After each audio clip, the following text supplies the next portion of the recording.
गणेश जन्म और बुद्धि की परीक्षा। एक पावन कथा हिंदू धर्म में किसी भी शुभ कार्य की शुरुआत श्री गणेश के नाम से होती है।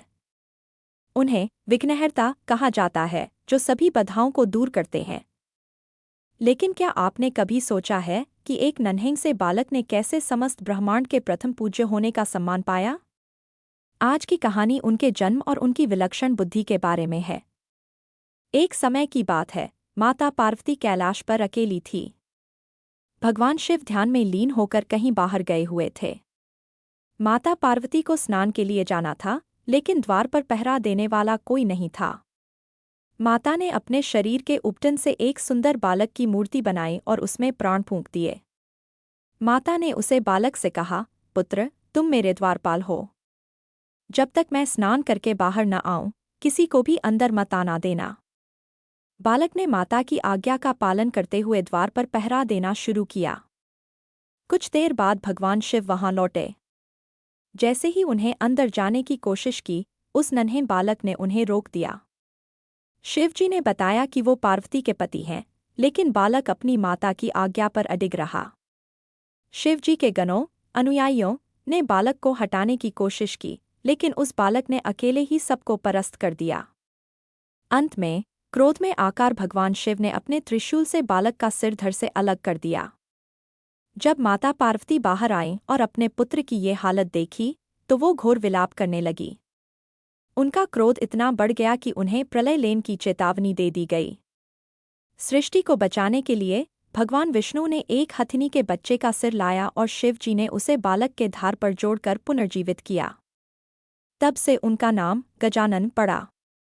समय बिता और गणेश जी और उनके भाई कार्तिकेय बड़े हुए।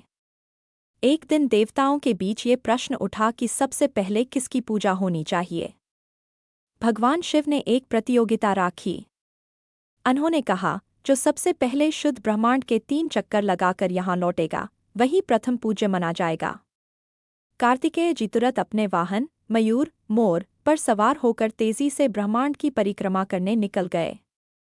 दूसरी तरफ गणेश जी का वहाँ एक छोटा सा मूषक था। सबने सोचा कि गणेश जी ये दौड़ कभी नहीं जीत पाएंगे। गणेश जी शांति से बैठे रहें। उन्हें थोड़ा विचार किया और फिर अपने माता पिता शिव और पार्वती को एक साथ बैठने का निवेदन किया।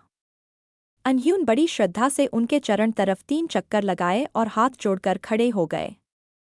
जब कार्तिकेय शुद्ध ब्रह्मांड का चक्कर लगाकर थके हारे लौटे, तो उन्हें देखा कि गणेश जी पहले से वहां मौजूद हैं। शिवजी ने पूछा, गणेश, तुमने तो परिक्रमा की ही नहीं। गणेश जी ने मुस्कुराते हुए कहा, पिताजी, एक संतान के लिए उसके माता पिता के चरणों में ही समस्त ब्रह्मांड बसता है। मैंने आपकी परिक्रमा कर ली, इसका अर्थ है कि मैंने शुद्ध संसार की परिक्रमा कर ली। गणेश जी की इस बात से सभी देवता प्रसन्न हो गए। भगवान शिव ने उन्हें आशीर्वाद दिया कि अब से हर शुभ कार्य में सबसे पहले गणेश की पूजा होगी। कहानी से हमें 2 बड़े सबक मिलते हैं। पहला, अपनी माता की आज्ञा का पालन करना, और दूसरे की ताकत से बड़ी बुद्धि होती है। गणेश जी ने अपनी चतुराई और माता पिता के प्रति प्रेम से वो स्थान पाया जो आज हर दिल में है। तो बोलो गणपति बप्पा मोरया।